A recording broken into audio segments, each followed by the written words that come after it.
Si presta atención, le prometo que de aquí a la 1 ya vamos saliendo. Así que búsqueme segundo libro de Samuel, quédese sentadito.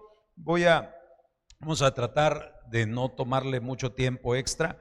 Segundo libro de Samuel 18:33.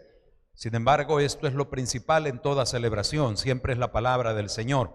Segundo libro de Samuel 18:33. ¿Lo tiene? Si no, ahí está en pantalla. Por favor, préstele atención. Y vamos a leer juntos en el nombre del Padre, del Hijo y del Espíritu Santo. Lea conmigo. Entonces el rey se turbó y subió a la sala de la puerta y lloró. Y yendo decía así: Hijo mío Absalón, hijo mío Absalón, ¿quién me diera que muriera yo en lugar de ti, Absalón, hijo mío, hijo mío? Padre, damos gracias por esta hora, invocamos la dulce presencia de su Santo Espíritu, suplicando que ministre la mente y el corazón de sus hijos, que nos permita discernir su palabra y aprender, Señor, de lo que usted ha preparado para su pueblo. En Cristo Jesús se lo pedimos, amén y amén. Puede tomar su asiento, hermano, puede sentarse. No hagas lamento por tus hijos, es el título del mensaje. No hagas lamento por tus hijos. Celebramos el Día del Padre, por las lluvias lo aplazamos hasta este día, pero ¿cuántos padres verdaderamente merecen o merecemos ser festejados o celebrados? Porque pues dicen que padre no es el que engendra ni el que cría, ¿verdad?, sino que el que topan en la procuraduría. Y es triste ver que a medida que el tiempo pasa, ese chiste de décadas, eso es viejo, cada vez es peor. Cada vez el verdadero amor de un padre por sus hijos va siendo más equivocado.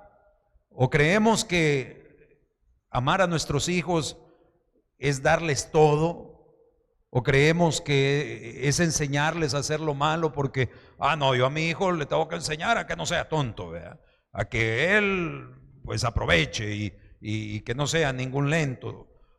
La palabra de Dios es la única guía que nos puede ayudar a forjar hombres y mujeres de bien.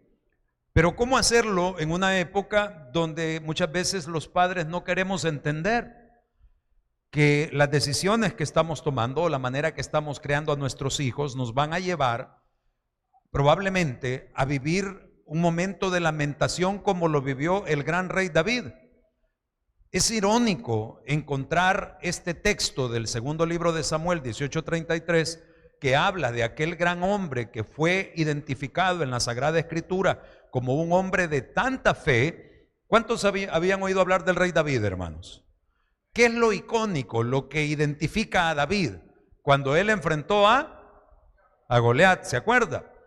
Y él fue y venció no por su fuerza, no por su capacidad, sino por la fe, la certeza, la confianza que él tenía en el poder de Dios que lo respaldaba. Y dice la Biblia en Hechos 13:22, pantalla por favor, Hechos 13:22, dice que David tenía un corazón hecho a la medida del corazón de Dios. Yo creo que aquí todos podemos estar de acuerdo en que David era un buen siervo de Dios, era un buen hijo de Dios. Era alguien que estaba conectado con Dios, porque vivimos tiempos donde hay cristianos sin Cristo, donde hay cristianos que solo son cristianos durante están en la silla de una iglesia, y muchas veces ni siquiera aquí. Muchas veces estamos en la silla de la iglesia y nuestra mente está divagándose de las cosas que hicimos esta semana o de las que pensamos hacer la que viene, cosas probablemente totalmente en contra o fuera del agrado de Dios. Pero mire lo que dice Dios en su palabra sobre David. Dice: quitado les levantó por rey a David, de quien dio también testimonio diciendo: he hallado a David, hijo de Isaí, varón, ¿cómo dice, hermanos? Conforme a mi corazón. ¿Por qué Dios decía que David tenía un corazón conforme al corazón de Dios? Fíjese bien. Y por favor preste mucha atención, porque ya es tiempo que botemos ese rudimento religioso de creer que ser cristiano es ser perfecto y sin errores en esta vida. Todos aquí tenemos errores. Todos aquí estamos desechados de la presencia de Dios si Dios nos evaluara por nuestro mérito, por nuestros actos, por nuestras obras. Porque aunque usted me diga, mire, pero yo no ando haciendo desórdenes, cosas ilícitas, sí, pero nuestro corazón está lleno de amargura, de soberbia, de orgullo. Nuestro corazón, dice, el mismo Jesús dijo, miren, este pueblo de labios me honra, pero su corazón, ¿qué dijo el Señor? Está lejos. Porque nosotros aquí somos una cosa y allá afuera, en las decisiones que tomamos, muchas veces ni consultamos a Dios, ni nos interesa lo que Dios dice. Y no solo se trata de sus errores personales, de sus debilidades, que mire que yo vi a un hermano tomando, sí, pero los hermanos, ese es como aquel que vino a dar testimonio. Hermanos, dijo, yo les quiero dar testimonio que desde que conocí a Cristo se me quitaron las ganas de tomar. Y dice otro, no hombre hermano, si el viernes andaba bolo, pero sin ganas hermano, sin ganas, porque las ganas se me quitaron. Entonces hay varios hermanos que toman sin ganas, ¿me entiende? Y así lo que usted quiera, así cualquier otra debilidad. Entendamos entonces a qué le llamamos los errores personales, las debilidades personales. Allí nos dice que Dios reconocía a David con alguien con un corazón hecho a su medida, porque no tuviera debilidades personales. Allí dice que Dios reconoció que David era un varón conforme a su corazón. ¿Por qué, hermanos? Lea por favor. ¿Quién hará todo lo que yo quiero? Eso es lo que mide tu conexión con Dios. ¿Querrá Dios que nosotros vengamos a adorarle? Sí. Dígaselo al que tiene a su lado. Dios quiere que le adore. Habemos muchos. Mire, yo no sé cuántas veces me invitaron a una iglesia antes de yo poder entender que a la iglesia no viene gente perfecta. La iglesia es el hospital del alma. La iglesia es donde estamos todos los que reconocimos un día que necesitábamos ser restaurados, ser redimidos. Y yo le voy a hablar por mí. Ya les he contado a la congregación que en una ocasión estaba yo en una iglesia de esas de corte pentecostal, de esas que son bastante estrictas, y un joven a la par mía estaba orando y llorando, porque en esa iglesia, pues la costumbre era que la gente a la hora de orar, todos gritaban, todos lloraban, se tiraban unos al suelo, otros de pie, y entonces yo solo me quedaba viendo y a mi manera yo empecé a hablar con Dios, ¿verdad? A mi manera yo le dije, Señor, perdóname porque yo no puedo hacer como este muchacho. A la par mía había un joven como de mi edad, pero él estaba, Señor, perdóname, Señor. Y yo sabía perfectamente dónde había andado la noche anterior y a dónde iba después del culto. Porque yo había ido al culto porque me habían invitado, no porque yo hubiese tomado la iniciativa. Entonces yo sabía para dónde iba después. Iba a la discoteca, iba a tomar, iba a fiestear. Tenía yo 21 años. Y entonces le digo a mi manera, Señor, perdóname porque yo no puedo decirte como este está diciendo, Señor, perdóname, si yo ya sé que al terminar el servicio voy a agarrar camino otra vez. Y es más, yo ni cambiar quiero, yo ni quiero dejar de ir a fiestear. Y a mí me gustan las muchachas y yo no quiero que me dejen de gustar, peligroso. Yo se lo dije al Señor a mi manera, un joven de 21 años, se lo dije y le dije todavía, pero una cosa reconozco, Señor. Y cada quien gritando y unos en el suelo, otros de pie, yo a mi manera, ¿eh? Una cosa reconozco, Señor, que yo te necesito. Reconozco que en mi vida no voy a lograr nada sin tu respaldo. Hagamos algo. Yo te recibo hoy y lo que a ti no te guste de mí, aquí estoy, cámbialo. Esa fue quizás la primera vez que yo hablé con Dios ya en una plática franca, en una plática consciente, y era bien difícil porque pues yo crecí en el catolicismo, ¿verdad? Yo crecí en el catolicismo donde mi abuelita me decía: papachú, usted está viendo, y papachú, usted se va a enojar, y si tenés malos pensamientos, ay Dios, hermano, ¿y quién no tiene malos pensamientos? Díganme. Y entonces, bueno, pero allá por lo menos había una ventaja, ¿verdad? Que yo podía hacer y deshacer. Llegaba el fin de semana, me confesaba con el cura, y a la siguiente semana era borrón y cuenta nueva. Pero aquí no. Ahora me hablaban de la condenación en el fuego eterno, y me hablaban de que todos debíamos anhelar y cuidar la salvación, porque esta vida, aunque a usted le parezca que es difícil, que es más infierno que el que estamos viviendo, papito, mamita, no es ni la sombra de lo que espera a las personas que rechacen a Jesucristo. Eso lo dice la Escritura. Ahora, todo esto es por fe. Y usted, hay personas que dicen: ve que estos los tienen enganchados los pastores, que a estos se los engañó la religión, con que a usted se lo engancha todavía la selecta creyendo que va a ganar algún día. No friegue. O todavía le cree a los partidos políticos. No, hombre, medicina amarga, aguante. Entonces, mire, hermano, esto es fe. Y usted tal vez ya ha escuchado este argumento. Si al final de todo fue mentira y no hay ni cielo ni infierno, pero usted vivió una vida en el temor a Dios, créame que su vida va a reflejar algo muy distinto, porque cuando usted lleva una vida ordenada, usted ve los resultados, hombre. Usted ve los beneficios de que su economía esté bajo control, de que sus hijos crezcan en un ámbito de respeto, que sean personas de bien, que sean personas de progreso.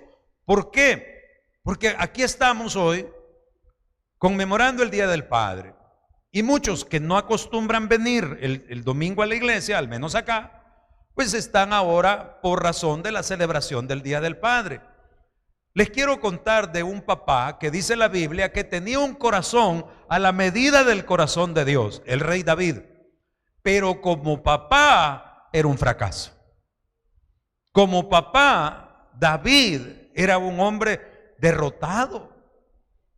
¿Cómo puede un rey, alguien que está a cargo de toda una nación y más grande que El Salvador, o sea, más compleja que El Salvador,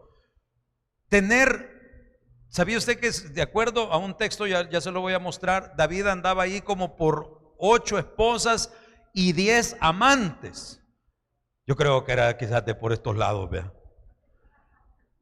Y tenía una cantidad de hijos que solo con las 8 esposas se le contabilizaban 9 varones, sin mencionar las hembras. Y todavía dice la Biblia, y esto sin hablar de los que tuvo con las concubinas.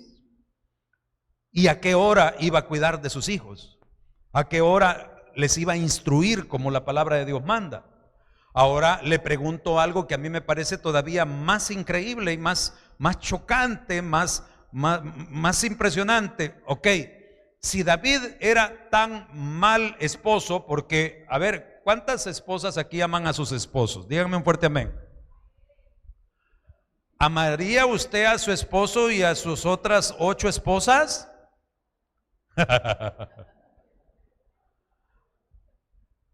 Y David tenía 9 esposas, 8 esposas, 9 esposas y 10 amantes, 10 concubinas.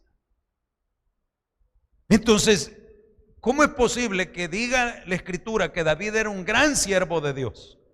Y si era un siervo de Dios era porque era un hijo de Dios, pero tenía errores. El que esté libre de pecado, dijo Jesús, que tire la primera piedra. Ahora, tratemos de entender algo. Parece ser, hermano, que Dios mide nuestros corazones no por los errores o debilidades que tengamos. Así que por favor, como primera enseñanza esta mañana, sáquese de la cabeza que por sus errores usted no se puede congregar o buscar de Dios. Dios le ama y Dios le quiere mostrar su respaldo, y Dios sabe perfectamente de qué lado patojeamos y de qué lado somos débiles. El problema es que nosotros no queremos dejar que Él nos ayude. Entonces, Dios no mide nuestros corazones por si tenemos o no tenemos debilidades o errores. Dios mide nuestros corazones, según dice ese texto, porque David hará, ¿qué cosa? Todo lo que yo le he pedido. Dios le está pidiendo esta mañana que comience a congregarse. Dios le está pidiendo esta mañana, primeramente, que reconozca que en ningún otro hay salvación que en nuestro Señor Jesús. Nadie se salva por una religión, nadie se salva por tener apariencia de ser buena gente. La única manera de redimir nuestras almas es a través de la sangre que Cristo derramó en la cruz del Calvario. Y eso no es religión, eso es fe. Decir, Señor, yo reconozco, yo recibo ese sacrificio que tú hiciste en la cruz, lo recibo para mi vida. Y dice en Hechos 16:31, cree en el Señor Jesucristo y serás salvo tú y tu casa. Es decir, que si usted es un padre que ama a su esposa, a sus hijos, hasta por beneficio de ellos, usted tiene que dejar entrar a Cristo a su corazón. Entonces, vemos otro punto importante. David era un hijo que tenía tanta fe que se dio a conocer por su capacidad de enfrentar gigantes. Era un gran hombre de fe. Primer libro de Salmos 17:26. Vamos rapidito en pantalla. Primer libro de los Salmos, capítulo 17, verso 26. Dice, lo voy a leer yo porque se me pierden ustedes. 17:2 han puesto ahí. Entonces habló David a los que estaban junto a él diciendo, ¿qué hará al hombre que venciere a este filisteo y quitare el oprobio de Israel? Porque, fíjese bien, ¿quién es este filisteo incircunciso para que provoque a los escuadrones del Dios viviente? Estaban todos los soldados del ejército judío, del ejército israelita, amedrentados por aquel gigante Goliat. Y llega David, que era apenas un pastorcito de ovejas, apenas un joven, y cuando oye la situación, cuando oye el problema que tenía el pueblo, en su corazón hierve el celo por el nombre de su Dios. Y dice, ¿quién es este incircunciso que se atreve a ofender a las huestes de Israel? David tenía amor por su Dios. Y ese amor era suficiente para enfrentar dificultades. ¿Cuántos padres de familia aquí enfrentan dificultades en su vida? Hay una diferencia en la vida cuando usted las enfrenta solo a cuando usted toma en cuenta a Dios. Y no me venga a decir que usted tome en cuenta a Dios si no ha recibido a Cristo y si no se congrega. Nosotros le esperamos con los brazos abiertos, pero si usted me dice, pastor, yo voy a tal iglesia, ok, pero vaya. Y vaya de verdad y tenga un trato con Dios. Y tenga una relación con Dios. Yo nunca quise ser pastor. ¿Y sabe por qué estoy aquí? Porque Dios puso en mi corazón un llamado para dedicarme a esto y servirle al Señor. Yo no quería ser pastor. Yo nunca imaginé, no conocía esta ciudad del Rosario. Y Dios me trajo aquí en circunstancias que para mí fueron totalmente adversas, contradictorias. Dios rompió mi esquema de vida, Dios hizo cambios que yo no quería. Pero ¿qué sucede? No tendría tal vez un corazón tan dispuesto, pero yo sí quería obedecer la voluntad de Dios en mi vida. Y vine a parar acá, y vine a ejercer de pastor, y han pasado 25 años. Este año vamos a celebrar en noviembre, le invito desde ya, una tremenda fiesta de este tipo, fiesta espiritual para los que se alegran de la palabra y se gozan de estar en la casa de Dios. Pero yo no quería esto. ¿Y por qué lo hizo? No soy tal vez el mejor ejemplo de obediencia, porque no le voy a decir que soy obediente en todo, pero yo aquí estoy. Y hay muchos que saben perfectamente que han pasado dificultades en su vida, que cuando estuvieron topados al cerco por aquella enfermedad, por aquella amenaza, por aquel accidente, por aquella deuda, dijiste que te ibas a acercar a Dios y se te olvidó cuando pasó el susto. Eso es lo que marca la diferencia. Todo el ejército de Israel, hombres más fuertes, más grandes, con más experiencia en la batalla, estaban humillados por Goliat. ¿Quién será tu Goliat hoy en día? ¿Será una deuda? ¿Será una enfermedad? ¿Será el temor de qué va a ser de tus hijos? Pues David, no teniendo la preparación, no teniendo la edad, tenía algo que valía por encima de lo que todos los soldados tenían. Tenía primero amor a Dios y segundo la fe de que ese gigante en el nombre de Dios iba a ser derrotado. Ese es el reto para usted. Cualquier gigante que se ponga en su vida. Yo no sé si usted está de acuerdo conmigo, pero pensar ¿qué van a hacer nuestros hijos cuando crezcan? ¿Ya se puso a pensar usted si algún día alguien les va a ofrecer una droga? Y seamos honestos, aquí habemos padres y madres que ya identificamos y ya vimos que tenemos hijos de carácter débil. Y la señora dice, es que salió al tata. Y el tata dice, es que salió a la nana. Porque esta ni le han ofrecido y ya dijo que sí. Retos que usted ahora dice, tal vez no dimensiona porque usted ahora lo ve chiquito y ay, qué lindo los niños, cómo bailan y cómo juegan. Hermano, usted no sabe el gigante que puede enfrentar mañana. Estábamos en un chat de amigos y de pronto empezaron hay uno que es bastante ofensivo, no falta en los grupos, ¿verdad? El que a veces es liso para hablar, es ofensivo. Y entonces la vez pasada hubo alguien que dijo, ¿qué? ¿Y vos qué estás hablando? Si a vos allá te tostás en el parque de Lourdes, ¿verdad? Y entonces aquel se quedó medio achicado y a partir de ese momento le empezaron a cuestionar, no, si es que cuando se pone ofensivo es porque quizás no se ha dado los lineazos, ¿verdad? Y anda con los nervios alterados. Y entonces ya todos lo empiezan a fregar que es el marihuanero.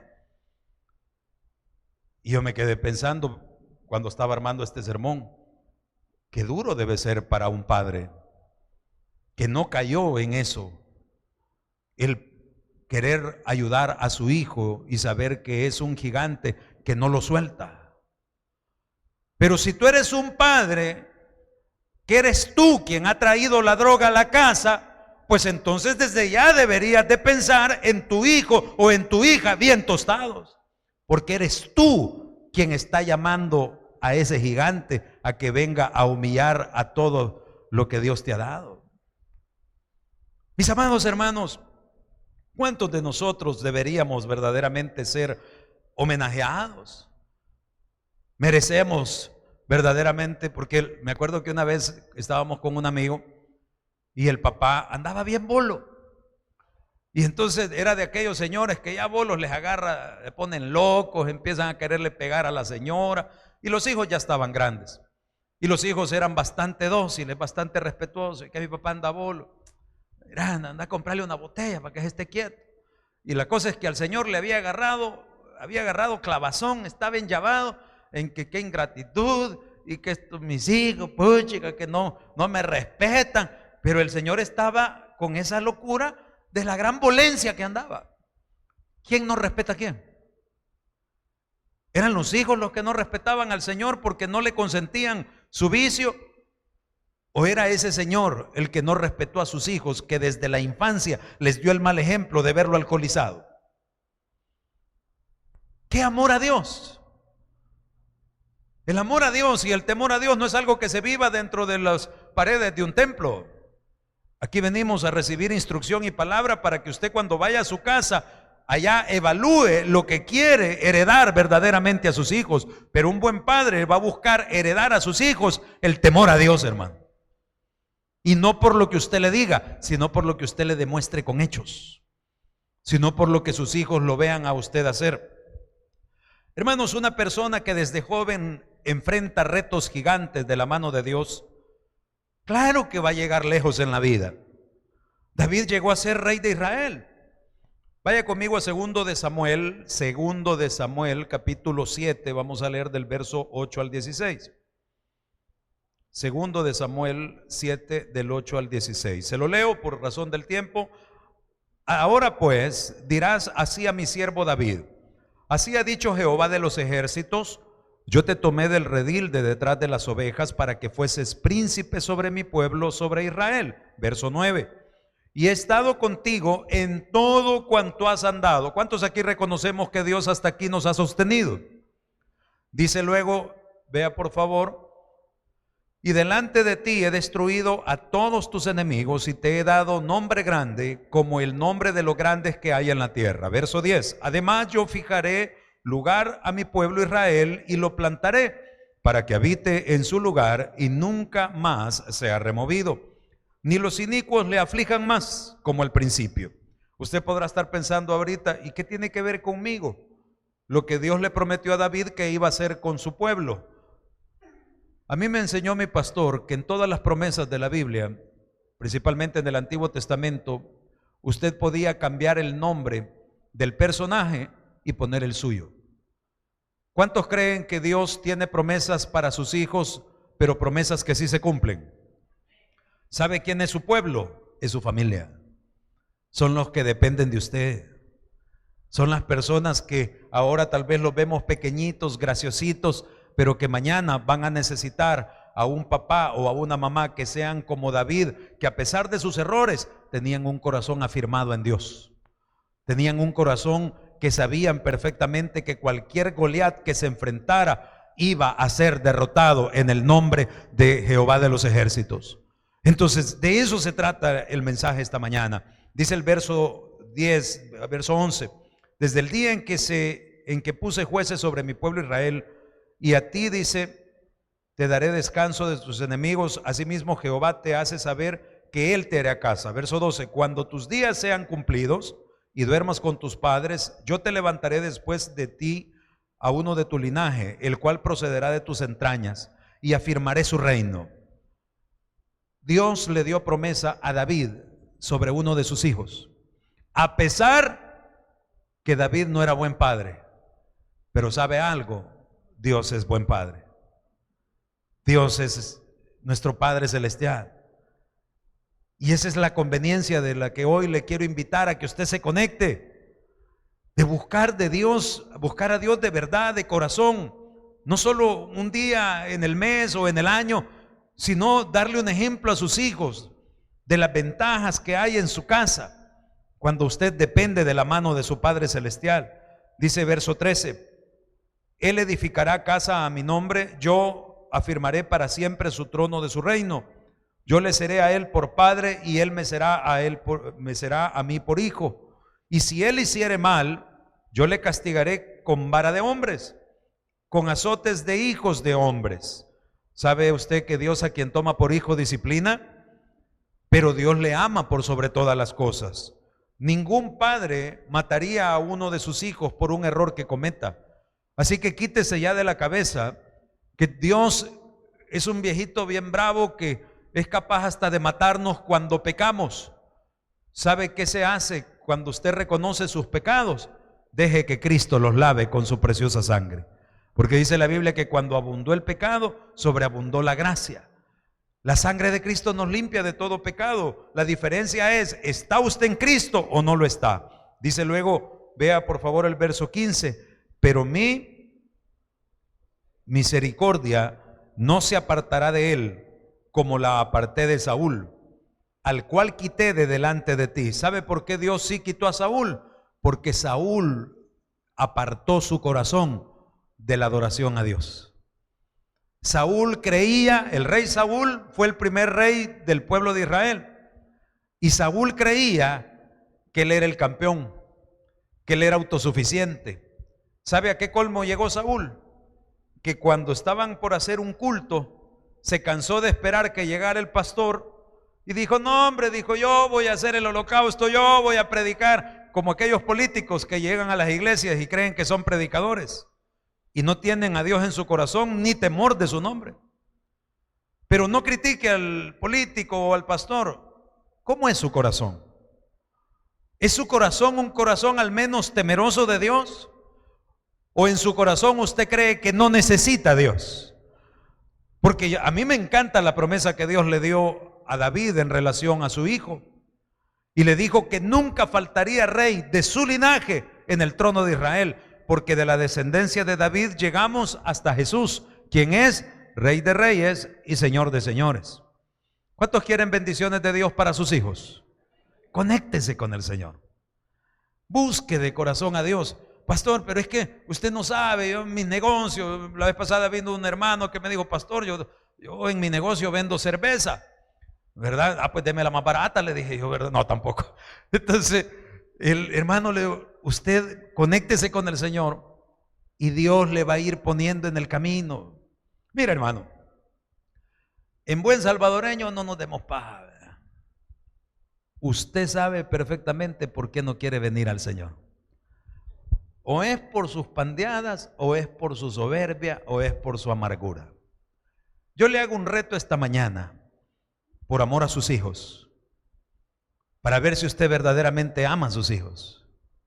Conecte con el Señor, empiece a congregarse. Hoy mismo, antes de irnos, reciba a Cristo si no lo ha recibido. Y deje esas cosas, a ver qué hace Dios con eso.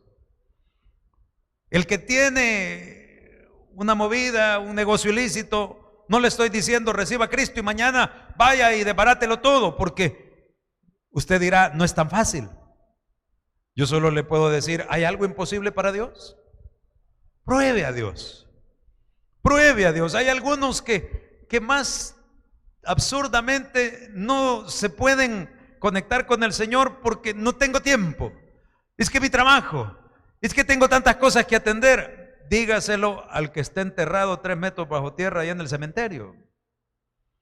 Si el Señor en el año 2020 nos dejó más que claro que con solo que nos cerrara la respiración por 15 minutos, hasta ahí se nos acabó el tiempo. Usted no es dueño del tiempo, usted ni siquiera puede medir el tiempo de sus hijos. Usted nunca se ha puesto a pensar que aquello por lo cual tanto usted se afana, Dios es capaz de desbaratarlo de la noche a la mañana. Pero no es que le quiera meter miedo, no, a Dios no venimos por miedo, a Dios venimos porque reconocemos que lo necesitamos. Yo no sé si usted lo necesita, pero el texto con el que comenzamos ese clamor de David, esa lamentación de David, es porque los problemas de David comenzaron cuando uno de sus hijos, que era de una señora, se enamoró de una de sus hijas que era de otra señora, hermanitas del mismo papá, Amnón y Tamar. Y entonces un primo le dijo, mira, llama a la cipota, que te hacete el enfermo, decirle a tu papá que te mande a tu media hermana, y cuando ella llegue, la violás. Y así lo hizo. Y tanto era el deseo de tener a la media hermana, que una vez que la violó, dice la Biblia que la repudió. Con el amor que la había amado, la rechazó. Y entonces la media hermana se fue, humillada. Tenía ella un hermano a su vez, se llamaba Absalón, que era de carácter difícil. Y entonces le dijo, mira, no haga bulla, dejémoslo así. Pasados 2 años, Absalón mandó a hacer un almuerzo e invitó a todos sus hermanos. Y entonces en el almuerzo, ya al calor del vino, Absalón había dado instrucciones para que mataran a Amnón, su hermano, por haber violado a su hermana. Se hizo la revuelta, el Absalón se fue a huir. ¿Qué tenía David ahora? Tenía el reino. No, si dinero hay, si el negocio te ha ido bien. Pero como era un padre ausente, no supo orientar a su hijo para no violar a una mujer, mucho menos a su propia hermana. No supo cuidar de su hija y dejó que se la violaran.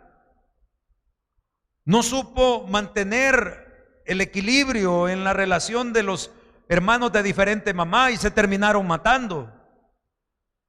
Tenía una hija violada, tenía un hermano muerto por su propio hermano, y el asesino se había ido a huir, tenía un hijo en el exilio. Dígame que se puede disfrutar del reino, dígame que puede usted disfrutar de las ganancias de su negocio, del carro que se ha comprado, del viaje que ha hecho, teniendo la vida de sus hijos hecha trizas. Yo no sé si usted puede, yo no lo imagino. Y tanto fue la situación que después de 3 años más, Absalón regresa y empieza a confabular para levantarse contra David, su padre, y hace una revuelta y busca a su propio hijo Absalón matarlo. David, para no confrontarlo, porque David era un hombre de armas, un hombre de guerra, un hombre acostumbrado a enfrentar problemas gigantes, no tonteras, mejor decide huir y se va con parte del pueblo que lo acompaña, y allá en el campo de batalla muere el otro hijo, Absalón. Y ahí es donde encontramos el texto, pongámoslo de regreso, 2 de Samuel 18:33. hacer lamentación por un hijo, cuando fue el papá el que permitió que todo sucediera, me parece absurdo.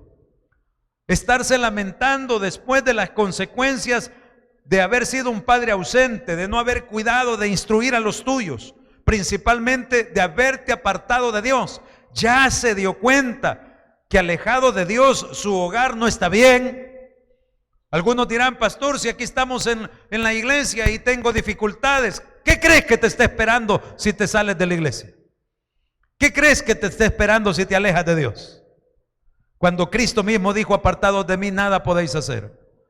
Cuando le llevan la noticia de su hijo Absalón, entonces dice el rey, verso 33, se turbó, subió a la sala de la puerta y lloró. Y yendo decía: hijo mío Absalón, hijo mío Absalón, ¿quién me diera que muriera yo en lugar de ti? Absalón, hijo mío, hijo mío. ¿Y de qué sirve? ¿De qué servía ya?